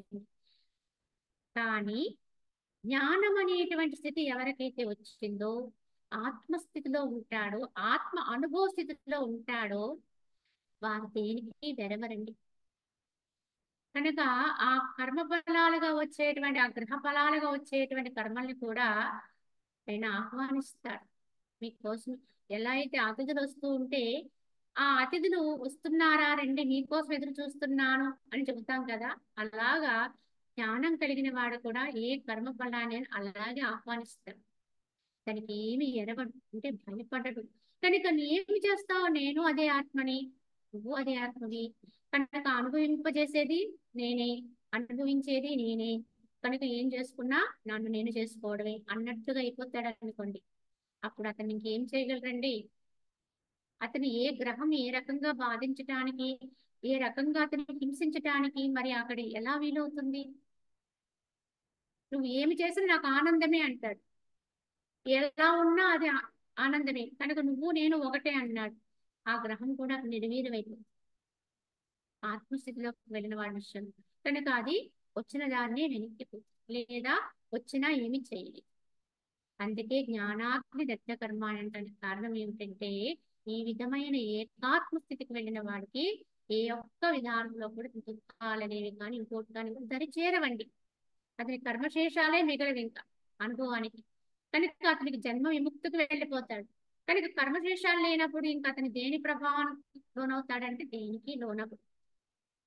కర్మలన్నీ వినాశమైపోతాయి. జ్ఞానము చే కలుగు దృశ్యం యొక్క మిథ్యాత్వ నిశ్చయము లేక మనుజుని యొక్క దృశ్య ఉన్ముఖత్వము, అంటే దృశ్య విషయముల వైపుకు మరలుటను నిరోధింప సత్యము కాదు. కాబట్టి జ్ఞానము లేకపోతే దృశ్యం అనేది సంపూర్ణముగా ఎట్లు సమించును అన్నారు. ఎందుకంటే దృశ్య నాశనత్వం పొందితేనే, ఈ దృశ్యమునందు తటస్థత్వం సంభవిస్తేనే ఆత్మస్థితి లభిస్తుంది అని చెప్తారు. కానీ ఈ యొక్క స్థితి ఏర్పడాలంటే మరి వారికి ఏం కావాలి అంటే వివేకం ఉండాలని, జ్ఞానం ఉండాలి, ఎరుపు ఉండాలి. ఎందుకు ఈ దృశ్య విషయాలు వదిలేయాలి, వీటిని విలువలేనిగా ఎందుకు చూడాలి, వీటిలో ఉండే నాశనత్వం ఏమిటి అనేది తెలుసుకోగలిగేటువంటి అవగాహన ఉండాలండి. ఇదే జ్ఞానం అని. ఇది బయట మనకి సజ్జనుల వల్ల కానీ, సాధు మహాత్ముల వల్ల కానీ, సత్శాస్త్రాల వల్ల కానీ బోధింపబడుతూ ఉంటుంది. కనుక లేదు కనుక దాన్ని వాస్తవంగా లేదు కనుక దాని పట్ల మీ మనసును ఉంచకు, ఏ విధంగా ఉంచకూడదు, ఎందుకు ఉంచకూడదు నీకు అర్థమవుతుంది. అలా అర్థమైనప్పుడే నువ్వు మనసుని వెనక్కి తీసుకోగలుగుతావు. పిప్పిని పిప్పని తెలుసుకున్నాక దాన్ని ఎప్పుడు దాన్ని కోరుకో. కానీ అదే ఇంకా మధుర పదార్థం అనే భ్రమలో ఉన్నాం అనుకోండి, దానికోసం తప్పక పరుగులు పెడతాం. ఇప్పుడు మనము ఈ లోకములో అనిపించే విషయాలన్నీ చెప్పాలంటే యథార్థముగా పిప్పి లాంటివి, నిస్సారమైనవి. ఈ రోజు మనం అనుభవించే విషయాన్ని ఎంతమంది అనుభవించలేదండి. ఈ రోజు మనం జీవించిన జీవన విధానంలో ఎంతమంది జీవించలేదు. ఎంతమంది ఇప్పుడు మనం అనుభవించిన ఈ అనుభవాలు ఎంతో గొప్పవనుకుంటున్న ఈ అనుభవాల్ని గతములో ఎన్ని తరాలుగా అనుభవిస్తున్నారండి. వాళ్ళందరూ ఏరండి. వారు ఎంత గొప్పగా తలంచి అనుభవించినటువంటి అనుభవాలన్నీ ఏవండి. మరి అనుభవించిన వాళ్ళు ఎవరైనా నిలిచిపోయారా, ఉండిపోయారా? కనుక ఈ విధంగా గమనిస్తే దృశ్య ప్రాపంచిక విషయాలు వచ్చే భోగాలు కానీ ఏ రకమైనటువంటి విధానాలైనప్పటికీ కూడా తాత్కాలికమే. అది కూడా మనల్ని విస్మరణ కలగజేయటానికే పనికొస్తే తప్ప, మనల్ని ఆత్మ నుంచి మనల్ని మనంగా దూరంగా తీసుకెళ్తానికి ఉపయోగిస్తే తప్ప మనకి మేలు చేసేవి కాదు. ఈ విషయాలు భోగ సముదాయాలు అని ఎవడైతే గమనిస్తాడో, గుర్తిస్తాడో వాడు దీన్ని నిస్సారంగా తెలుసుకుని అప్పుడు తేలిగ్గా వదిలేయగలడు. అవి విలువలేని రాళ్ళండి, అర్థమైపోయింది. ఇప్పటి వరకు గొప్ప విలువ కలిగినటువంటి వాటిగా భ్రమించి నా దగ్గర వజ్రాలు ఉన్నాయి అనుకున్నట్టుగా వాటిని దాచుకున్నాం. కానీ ఇప్పుడు అర్థమైపోయింది మనకి అవి పనికిరాని రంగురాళ్ళు అని. అర్థమైపోయినప్పుడు మనం వాటిని ఏం చేస్తాం? ఆలోచన లేకుండా మన చేతులతో మనమే ఇంతకుముందు ఎంతో రహస్యంగా ఉంచిన వాటిని తీసి బయటకు వదిలేస్తాం. అప్పుడు బాధపడతామా అంటే బాధేమీ లేదు. అదే నీ దగ్గర ఉన్న ఒక వజ్రాన్ని బయటకు విసిరి అంటే ఎంత బాధ వస్తుందండి. ఎందువల్ల అంటే ఇది చాలా విలువైంది కదా, ఈ విలువైన దాన్ని నేను ఎలా పడేయాలి అని మనకి బాధ కలిగి అది కష్టం అనిపిస్తుంది. సంపదలైనా ఏవైనా వాటిని వదలాలన్నా అవి మన నుంచి దూరంగా పోయినప్పుడు మనకి ఎంతో బాధలు వచ్చేస్తుంటాయి, దుఃఖాలు వచ్చేస్తూ ఉంటాయి. కానీ యథార్థంగా ఆలోచిస్తే ఇవన్నీ కూడా రంగురాళ్ళు వంటివి. అంత విలువన్నవైతే మనకు ఉపయోగపడాలి కదా ఇవి, మనకి సహాయం చేయాలి. అన్నిటికీ కూడా అధినేత, ఎన్నో సంస్థల్ని పరిపాలించినటువంటి వాడు ఇవాళ అంపశయ్య లాంటి ఆ బెడ్ మీద పడుకుని ఉంటాడండి. వాడికి మరి ఈ కోట్లన్నీ ఏం ఉపకరిస్తాయండి అప్పుడు? వారు పడేటువంటి బాధలను ఏమన్నా ఉపశమనం చేస్తాయి ఇవన్నీ? ఏమీ లేక వాళ్ళు చివరికి దేహాన్ని వదిలేస్తారట. అందరూ పోయిన గతిలోనే ఆ జీవుడు ఎందుకు వెళ్ళిపోతున్నాడు ఇన్ని కోట్లుండి కూడా అనేది అర్థం చేసుకుంటే ఇవన్నీ మనకి ఎంతవరకు ఇక్కడ ఈ దేహంతో ఏదో కొంచెం అనుభవించడంలో కూడా హద్దులే ఉంటాయండి. ఎవరు అనిపించిన ఎంత గొప్పవాడైనా మూడే మూడు లక్షణాలతో అనుభవిస్తాడు. ఆకలి తీరడం, అలాగే ఒక వాసం, ఒక ఆచ్ఛాదన, ఏదో ఒకటి ఉండాలి, ఉండడానికి ఉండాలి కనుక, అలాగే నిద్రకు పోవడానికి తగిన సదుపాయం, ఒక ఆవాసం, కొన్ని ఏదో ఒక మానవుడిగా వచ్చిన వాటి కొన్ని అవసరాలు తీరడం. ఇంతవరకేనండి జన్మకు వచ్చిన ప్రతి ఒక్కడి అవసరాలు ఇంతే. ఎంత గొప్పవాడైనా ఈ అవసరాలే తీర్చుకోవాలి తప్ప ఇంకంతకంటే ఇంకొకటిగా అనిపించడానికి లేదండి. ఆ అనుభవించే వాటిల్లోనే వ్యత్యాసాలు పెట్టుకుంటాను తప్ప అందరి యొక్క అవసరం ఒక్కటేనండి. ఆకలి తీయడం అనే అవసరం అందరికి ఒక్కటే. కానీ ఉన్నవాడు ఉన్నట్టుగా ఏదో వాడు బంగారు బళ్ళలో పెట్టు తింటే, లేనివాడు అంబలు తాగైనా సరే ఆకలి తెచ్చుకుంటాడు. వీడి అవసరము తీరింది, వాడి అవసరము తీరింది, అంతవరకే. కానీ ఆ అవసరం తీరే తర్వాత ఇంకా అతి అనేది ఎంతున్నా ఉపయోగం లేదు. ఆకలి తీరిపోయిన వాడి దగ్గర ఇంకా ఇంకా చాలా ఉంది కదా అని ఇంకా ఇంకా తినమన్నాం అనుకోండి, అప్పుడు ఏమవుతుంది? అది వాడికి ఎంత బాధాకర విషయం అయిపోతుంది చూడండి. ఆకలి తీరిన తర్వాత ఇంకా తినమని అడిగితే ఇంకా తినండి అని పెడితే అది వాడికి బాధే, కానీ అదేమి సుఖాన్ని ఇవ్వదండి. ఏదైనా అంటే అవసరం వరకే అవసరం అండి, అది శృతిని మించితే అనర్థం అండి. ఏదైనా సరే అంతే. అంటే ఈ భౌతిక ప్రపంచంలో ఎవరమైనా దేహపరంగా అవసరాలు ఎంతవరకు ఉండాలి అంతవరకు తీర్చుకోవడం వరకు ఎవరు అనుభవించినా అందరూ సమానమేనండి చివరికి. వచ్చే విషయంలో సమానమే, వెళ్ళే విషయంలో సమానమే. పుట్టినప్పుడు అందరం ఒక్కలానే వచ్చాం. ఎవడు కోటీశ్వరుడు బిడ్డ కదా అని సర్వాభరణాలు తగిలించుకుని రాడండి ఎవ్వరు. అందరు బిడ్డలు ఎలా వచ్చారో అలాగే వచ్చాడు. కనుక ఒంటరిగానే వస్తాడు, ఒట్టిగానే వస్తాడు. కానీ వెళ్ళేటప్పుడు కూడా అలా ఒంటరిగానే వెళతాం, దిగంబరంగానే పోతాం. ఏమీ లేకుండా, దేహపరంగా వాడికి ఏమీ లేకుండానే వెళ్ళిపోతాం. ఇంత మాత్రానికి మధ్యలో కొంతకాలం మాత్రం అనుభవిస్తున్నాం అనుకునేటువంటి విషయాలు, అవసరానికి అతిగా పెట్టుకునేటువంటి వాటి యందు భ్రమలు కలిగి వాటితోటే ఉంటే ఇలానే అనుకుని ఎంతమంది జీవించలేదండి? ఎన్ని తరాల వాళ్ళు జీవించలేదు? లేరండి వారంతా.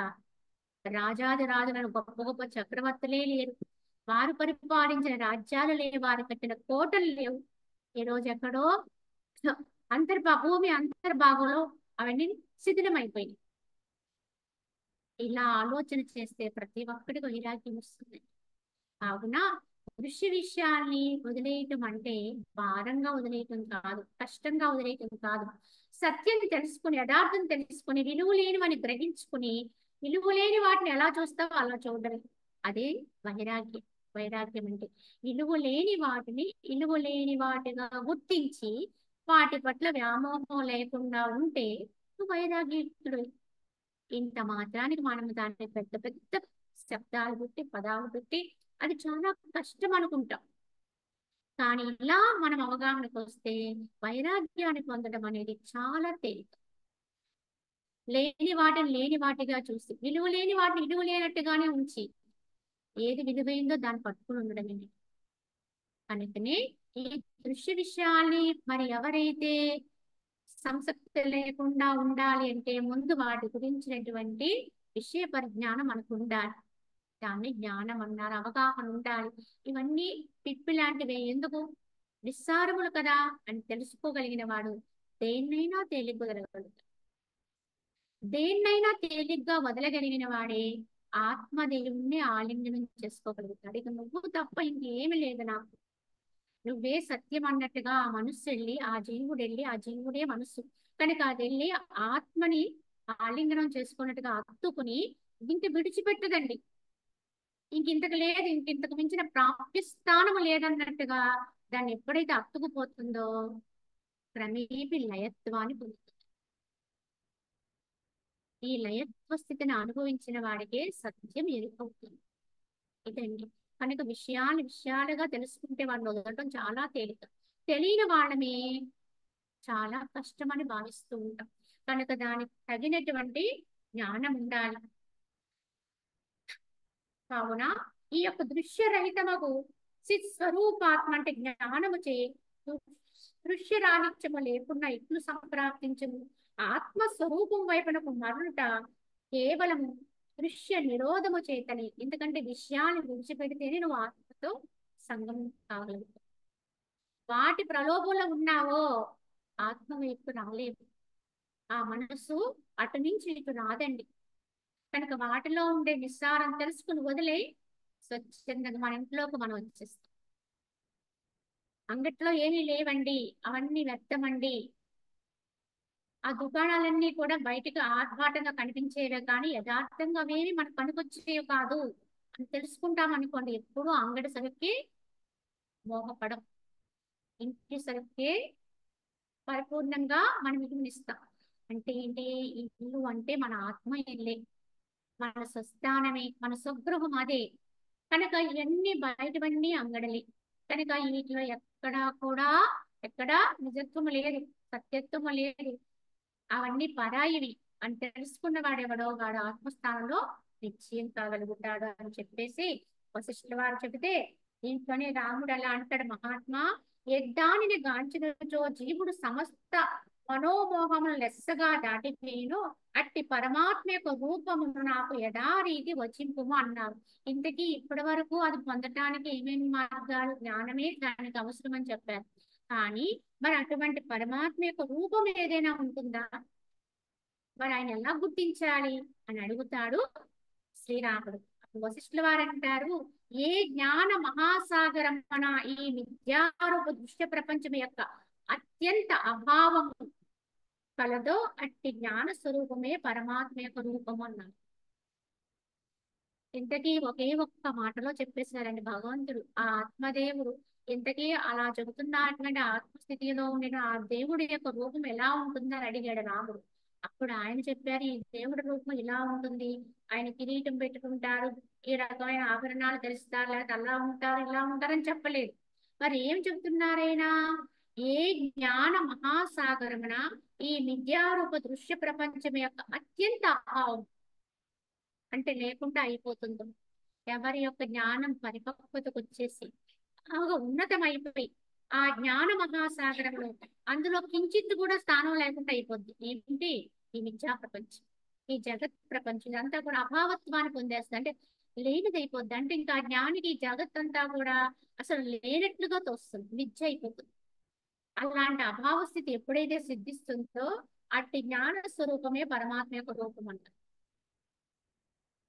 అట్టి జ్ఞాన స్థితియే భగవంతుని యొక్క యథార్థమైనటువంటి రూపం స్థితి. అంటే రూపము లేదండి, ఆ జ్ఞానమే భగవంతుడు. ఆ జ్ఞానమే ఆత్మ సాక్షాత్కారం. ఆ జ్ఞానమే ఆత్మ సాక్షాత్కారమే కాదు, భగవత్ సాక్షాత్కారం, భగవత్ దర్శనం ఏం చెప్పుకోండి అదొక్కటి. ఇక ఇదంతా ఎప్పుడైతే లేకుండా అయిపోయి ఏ సత్యములైతే నిలబడిపోతావో ఆ సత్యమే భగవంతుడే. అది గమనించండి. కనుక ఎచ్చడైతే ఈ యొక్క దృశ్య క్రమము ఉన్నప్పటికీ కూడా అస్తమించి ఉన్నదో, ఏది ఆకాశ వర్జితమై ఉన్నను సూక్ష్మమై అపరిచ్ఛిన్నమై ఉండట బట్టి ఆకాశ తుల్యమై ఉన్నదో అదే పరమాత్మ యొక్క రూపము అన్నారు. ఇంకొక మాట చెప్పారు చివరిగా. ఏమన్నారు? ఎక్కడైతే ద్రష్ట దృశ్య క్రమము ఉన్నప్పటికీ అస్తమించే ఉన్నదో, అంటే ఎక్కడైతే ఈ యొక్క ద్రష్ట అంటే చూచేవాడు, చూడబడేది, ఈ రెండు కూడా సాధారణంగా ఉన్నాయి. బయట అయితే ఉంటాయి. ఇక్కడ చూసేవాడు లోపల నుంచి చూస్తున్నాడు, చూసేవాడు ఉంటాడు కనుక ఈ చూడబడేదంతా ఉంటుంది. ఈ క్రమం ఉన్నప్పటికీ కూడా అదంతా అలా నడుస్తున్నప్పటికీ కూడా ఏ జ్ఞానికైతే ఇదంతా కూడా అస్తమించిపోతుందో, అంటే లేకుండా అయిపోతుందో, కనిపించినా కూడా కనపడకుండా అయిపోతుందో, వినిపించినప్పటికి కూడా వినపడకుండా అయిపోతుందో, కేవలం ఏదో అలా మూగ సినిమా లాగా దీన్ని చూస్తూ ఉంటాడు, ఏదో కదిలే బొమ్మల్లాగా చూస్తూ ఉంటాడు, అక్కడికి ఇవి చేరలేవు, ఇవేవి కూడా ఆ చోటికి పోలేవు, అట్టి స్థితి ఏర్పడుతుందో. కావున ఏది ఆకాశవర్జితమైనను సూక్ష్మమై ఉంటుందో అక్కడ అది ఆకాశమున కంటే కూడా సూక్ష్మాది సూక్ష్మం కనుక అది ఆకాశము లేని స్థితి. అంటే ఆకాశం అనే భౌతికమైనటువంటి ఆకాశం కూడా పంచభూతాల్లో ఒకటి, కానీ ఆ ఆకాశానికంటే కూడా ఇంకా ఇంకా ఇంకా సూక్ష్మంలో వెళితే తప్ప దొరకనటువంటిది. కనుక అక్కడ ఆకాశమే లేదు, కానీ సూక్ష్మమై అపరిచ్ఛిన్నమై ఉండట బట్టి అది మనకి ఆకాశంతో పోల్చి చెప్తారు అంతే తప్ప అది ఆకాశానికంటే కూడా చాలా చాలా ఉన్నతమైనది. అటువంటిది ఏదైతే ఉందో అది పరమాత్మ యొక్క రూపం. అంటే అది ఇచ్చిందని చెప్పడానికి లేదు, ఇది అని నిర్ధారణ చేయటానికి లేదు. కనిపించే ప్రపంచమంతా అలా ఉన్నప్పటికీ కూడా అక్కడ లేకుండా అయిపోతుంది. ఇంకా అక్కడ ఏది ఉత్పన్నం కాదు, ఏది పుట్టదు, ఏది పోదు, ఉన్నది ఉన్నట్టుగా ఉంటుంది, స్వచ్ఛందంగా ఉంటుంది, ఆనందమయమై ఉంటుంది, స్థితమై ఉంటుంది. ఆ స్థితి ఏదైతే ఉందో అదే ఆత్మదేవుని యొక్క రూపం అన్నది. కనుక భగవంతునికి రూపం ఏమిటి అంటే ఎక్కడా వర్ణన చేసి చెప్పలేదండి. ఇలా ఉంటాడు అలా ఉంటాడని ఏ రూపంతో పోల్చలేదండి, స్థితినే చెప్పారు ఇక్కడ. ఈ జ్ఞాన స్థితియే భగవంతుడు అన్నది, ఈ జ్ఞానమే భగవంతుడు, ఈ జ్ఞానమే ఆత్మ అని చెప్పి వశిష్ఠుల వారు ఈ విధంగా తన యొక్క నిర్ణయాన్ని ఎలా చెప్తారు. ఈ విధంగా మనకి ఇప్పటి వరకు కూడా ఆ భగవంతుని పొందడానికి మార్గాలు, ఆయన ఎక్కడ ఉంటాడు, ఎలా దొరుకుతాడు అనేది సమాధానంగా చెప్పారు. అలాగే ఇంకా ఈ క్రమంలోనే మరి భగవంతుని ఎరగడానికి ఎన్నో మార్గాలు చెప్తారు. ఆ మార్గాలు ఏమిటో ఎలా చెబుతారో మనం రేపటి భాగంలో చూసుకుందాం. హరి ఓం దశ